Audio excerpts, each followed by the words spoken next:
सर्वांना माझा नमस्कार। विनुश्री एरंडोलीमध्ये आपले स्वागत आहे। लहान मुलांना गोष्टी ऐकायला खूप आवडतात आणि गोष्टी ऐकण्यासाठी त्यांचा आनंद द्विगुणित होतो। त्यासाठी मी एक नवीन गोष्ट घेऊन आली आहे।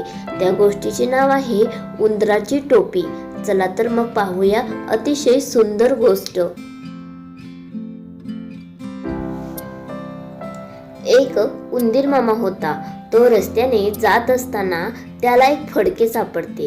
ते फडके जरा खराब झाले होते, म्हणून उंदीर मामा एका धोब्याकडे जातात आणि त्या धोब्याला म्हणतात, धोबी दादा माझे एक काम करा ना, मला हे फडके धुवून द्या ना। धोबी दादा उंदीर मामाला फडके धुवून देतात। आता उंदीर मामा जातात शिंप्याकडे।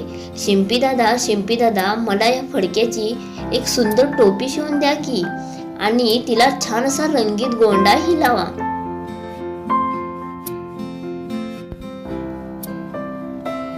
शिंप्या दादाने उंदीर मामाला गोंड लावून छान अशी टोपी बनवून दिली।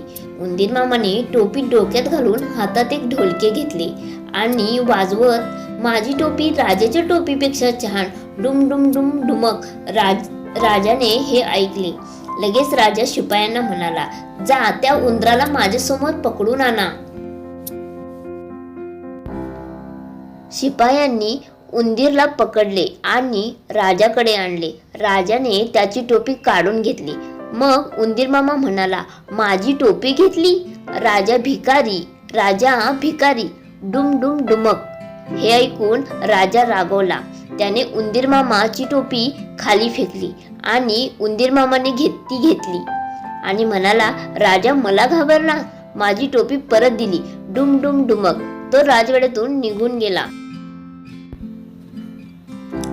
तात्पर्य, शक्तीपेक्षा युक्ती श्रेष्ठ।